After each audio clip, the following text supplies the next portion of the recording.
A gente vira a página agora para tratar aqui de um pedido que foi apresentado à Justiça, que tem como alvo o ministro Alexandre de Moraes, do Supremo Tribunal Federal. O advogado Paulo Faria entrou com uma representação criminal com pedido de prisão em flagrante por crime inafiançável de tortura contra o ministro Alexandre de Moraes, do Supremo Tribunal Federal. Moraes é acusado de desrespeito à imunidade parlamentar, impedimento do pagamento de fiança e outros crimes contra o deputado federal Daniel Silveira. E sobre isso nós vamos conversar agora justamente com o doutor Paulo, que está conosco aqui. Seja bem-vindo, doutor, mais uma vez aqui ao programa. Uma boa noite. Boa noite, Vitor. Boa noite, Ana Paula. Boa noite, Fiuza. Boa noite à audiência brilhante aí do Ping nos Is.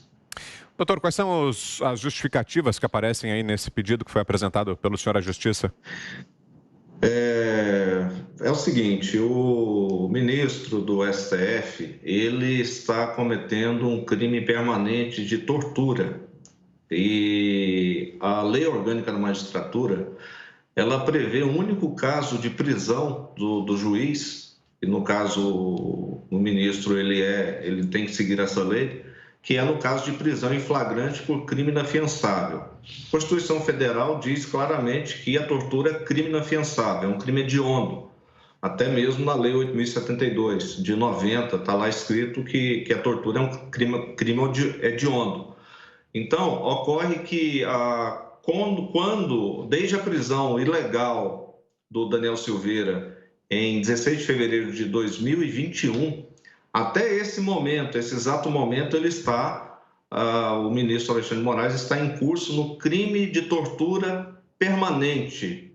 E isso, por ser um crime inafiançável, é a única forma de um juiz ser preso, não pelo tribunal, mas por qualquer outra autoridade, e no caso foi enviado à Procuradoria-Geral da República, com base no artigo 27 do Código de Processo Penal, que diz que quando qualquer pessoa tiver indício de crime, ela tem que comunicar às autoridades. Aliás, essa daí é a tônica aí que estão acusando o presidente Bolsonaro de não ter, entre aspas, levado a cabo a questão da denúncia dos irmãos Miranda.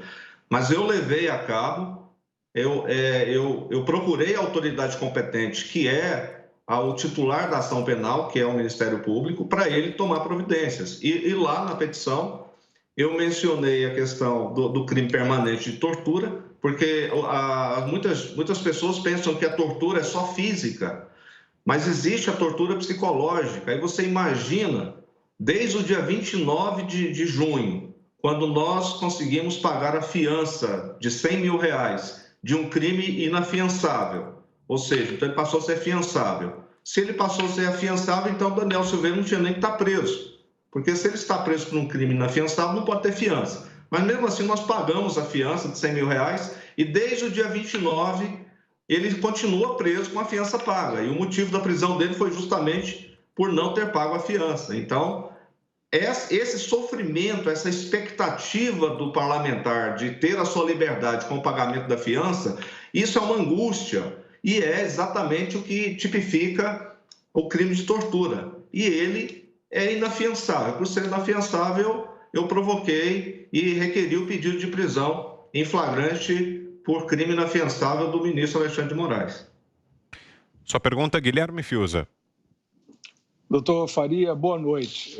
Essa história realmente é impressionante. Quer dizer, foi paga a fiança e o deputado não foi solto como deveria ter sido mediante o pagamento.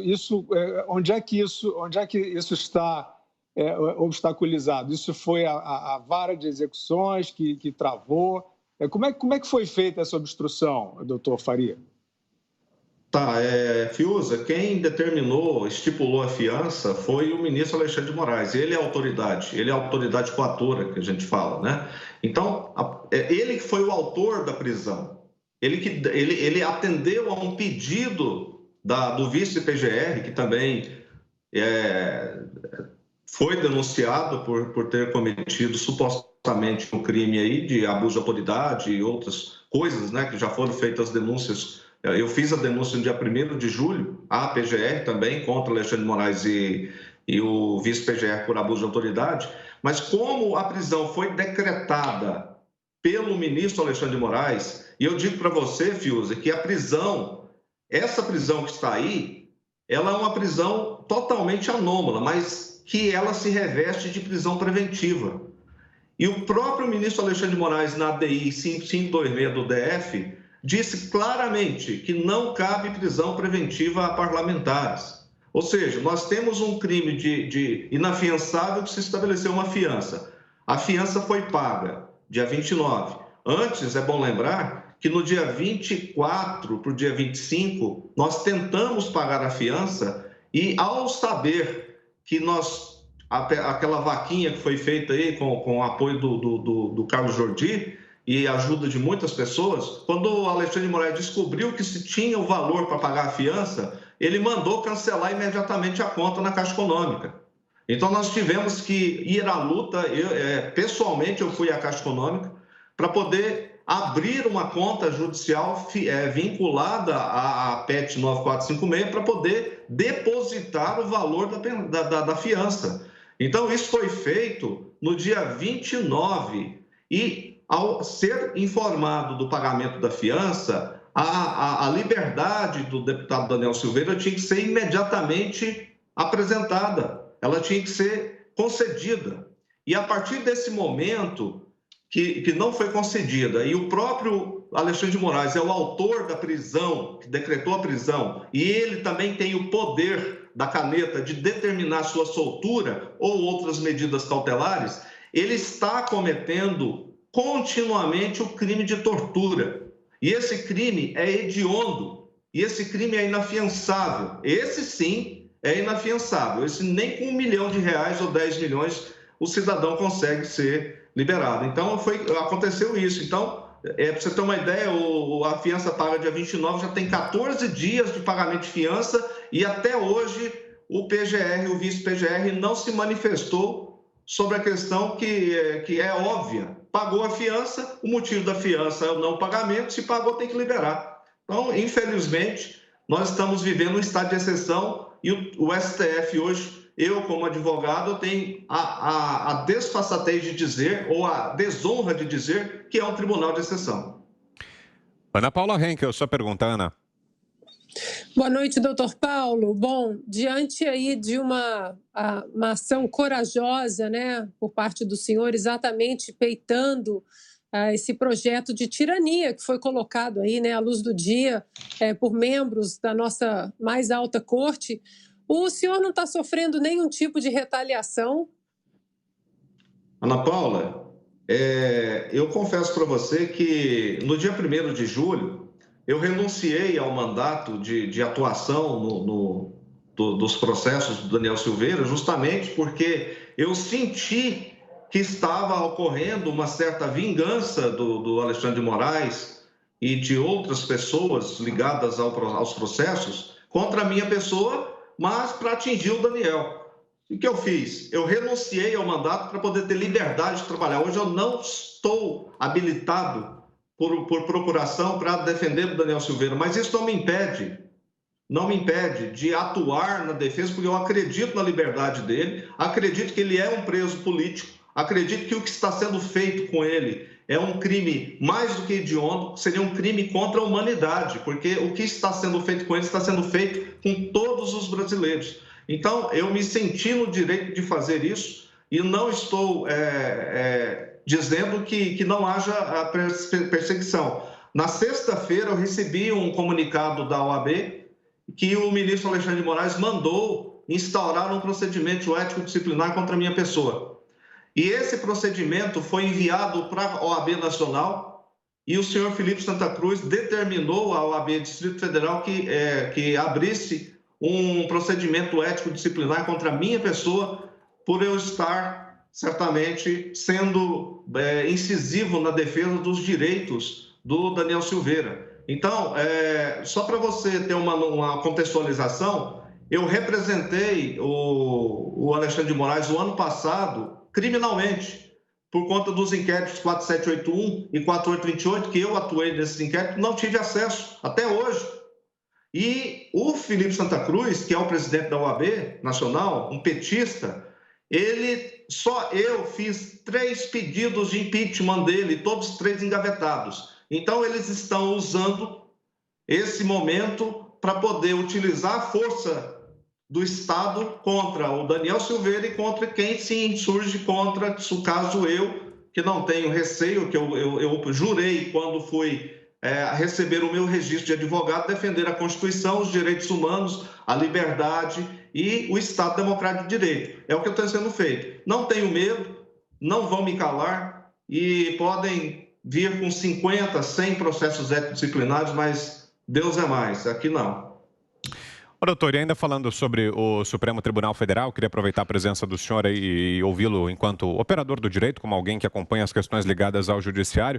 Estamos aqui acompanhando a indicação do presidente Jair Bolsonaro, né, sobre a nova vaga que foi aberta hoje no Supremo, com a aposentadoria do ministro Marco Aurélio. É possível que seja indicado o advogado-geral da União, André Mendonça. O próprio presidente, na verdade, falou agora há pouco que vai mesmo indicar o advogado-geral André Mendonça. Queria saber do senhor as impressões do senhor a respeito desse nome escolhido pelo presidente e também do que vem achando até aqui da passagem do primeiro indicado por Bolsonaro ao STF, que é o ministro Nunes Marques. Eu parto primeiro da segunda. Eu, particularmente, quando o ministro Nunes Marques foi indicado, eu já deixei muito claras as minhas impressões, porque, sinceramente, eu não esperava muita coisa. Eu estou falando no âmbito pessoal, eu não estou falando no âmbito profissional. Eu estou falando no âmbito da minha visão de advogado. Não aprovei, deixei muito claro até para o grupo eu sou conservador e do grupo de conservadores e advogados, que são muitos, deixei muito clara a minha posição. Achei que foi uma escolha infeliz do presidente da República, tínhamos nomes melhores, mas vamos esperar para ver se ele consegue engrenar a segunda, a terceira e fazer um bom trabalho. Mas, por enquanto, a partir do momento que ele referendou, juntamente com os demais membros do Supremo, a prisão ilegal de um parlamentar no pleno exercício do seu mandato, isso para mim já foi a zero. Porque a função de um ministro que tem obrigatoriedade de ter notável saber jurídico e reputação ilibada, principalmente o notável saber jurídico, é de seguir a lei e a Constituição. E a Constituição foi rasgada 2 vezes pelo Pleno, e o ministro Nunes Marques participou, infelizmente, dessas 2 degoladas da Constituição Federal. Quanto à indicação do ministro da AGU, o André Mendonça? O André Mendonça, perdão, é porque houve um lapso de memória. Eu entendo que ele, por ser um reverendo, por ser uma pessoa ligada a valores, e nós precisamos de colocar pessoas no Supremo com claras indicações de valores, principalmente valores familiares, valores de respeito às religiões, e não isso que está sendo feito até o momento. Eu acredito muito que o André Mendonça ele vai ser indicado e vai fazer uma excelente gestão se ele não for contaminado.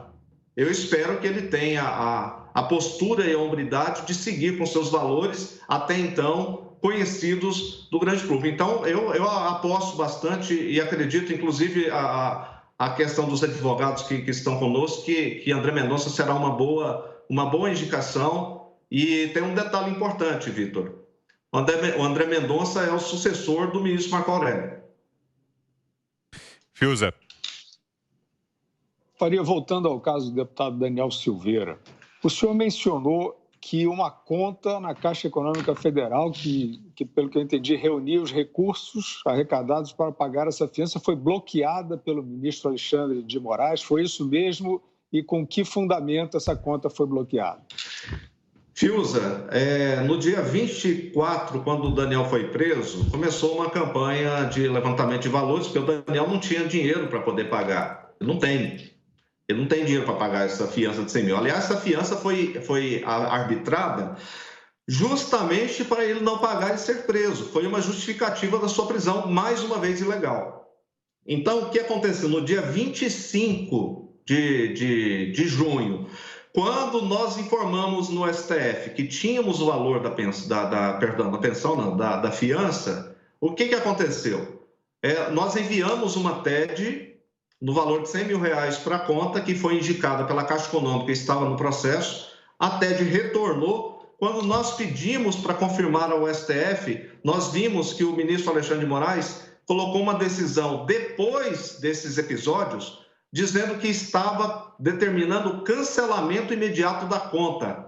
Justificativa, por ele não ter conseguido pagar a fiança no prazo que ele estabeleceu de 48 horas. Agora, é inadmissível, porque o Código de Processo Penal, no artigo 334, Fiuza, ele é muito claro. A fiança, quando ela é estipulada, ela permanece válida até o trânsito em julgado. Se fala tanto em trânsito em julgado, Daniel Silveira sequer tem uma condenação. Ele está cumprindo pena antecipadamente. Então, a fiança, quando ela foi paga, e o próprio ministro mandou, sabe-se lá por qual motivo, cancelar a conta, é algo impensável. Eu nunca imaginei na minha vida, Fiuza, que eu fosse experimentar e passar por atos tão covardes como esses que estão sendo praticados contra o deputado federal Daniel Silveira. E para fecharmos, doutor, mais uma pergunta da Ana Paula Henkel. Ana. Doutor Paulo, gostaria que o senhor falasse, se pudesse, né, obviamente, sobre a suposta fuga aí do Daniel Silveira, do deputado Daniel Silveira, já que nós temos a informação de que há vídeos mostrando que não houve fuga. Eu queria saber se é verdade, se esses vídeos realmente existem e qual é o processo daqui para frente, se eles realmente existem. Ana Paula, essa foi uma das pachorras criadas pela esquerda e pela extrema imprensa, que não respeita a pessoa, não respeita o ser humano, e que foi originada de uma falsa declaração de um agente federal. Um dos agentes que foi acompanhar lá os demais agentes, que chegaram 3 viaturas, ele disse que o Daniel tentou pular o muro e depois, quando deu de cara com ele, ele despulou, né? Como diz, já está essa expressão está bastante difundida, mas ele teria voltado. Mas acontece o seguinte, Ana Paula, vamos aos fatos.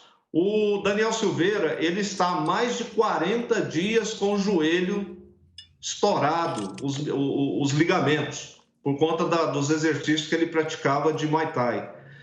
O Daniel Silveira estava, no momento da prisão, de bota ortopédica. Daniel Silveira, no momento da prisão, estava utilizando muletas. Então, o que acontece? Por azar desse agente da Polícia Federal, o circuito interno de TV da residência do Daniel gravou 35 minutos de operação da Polícia Federal, desde quando a Polícia Federal chegou no portão até quando ela saiu com ele preso. E eu encaminhei até para a produção o vídeo de alguns segundos que mostra como o Daniel Silveira entrou no carro da Polícia Federal. Ele entrou, só para complementar, ele entrou mancando, de muletas e com ajuda, inclusive, quase com a ajuda do próprio policial federal. Agora, em nenhum momento dos 35 minutos de vídeo há de se verificar a presença do Daniel Silveira tentando fugir. Então, nós estaremos levando isso ao Ministério Público, vou entregar pessoalmente a cópia da íntegra do vídeo, sem qualquer edição, para demonstrar e pedir a abertura de investigação e procedimento criminal nesse caso, em tese, prevaricação, falsidade ideológica, falsificação de documento público, porque essa falsa tentativa de fuga foi incluída no relatório da Polícia Federal e, pasme, Ana Paula, no pedido do dia 2 que o Alexandre de Moraes enviou para a PGR manifestar sobre o pedido de revogação da prisão por pagamento de fiança, ele colocou esse relatório para ele se manifestar sobre a possível tentativa de fuga. Então, utilizaram isso para poder manter o Daniel preso de forma ilegal. Isso foi uma covardia. Isso foi um ato criminoso. É o Estado plantando coisas falsas para poder condenar uma pessoa sem sequer ter cometido o ato. Então, como que o Daniel vai pular um muro de 5 metros de altura, de muletas, e depois ele novamente retornar. É impressionante. E nós temos... Eu enviei, sim. Isso que eu ia dizer, doutor. Nós temos o vídeo aqui. Vamos lá, vamos mostrar. Esse é o Daniel chegando. Veja que ele está mancando. Ó, está mancando, muleta. Ó, a dificuldade para entrar na viatura.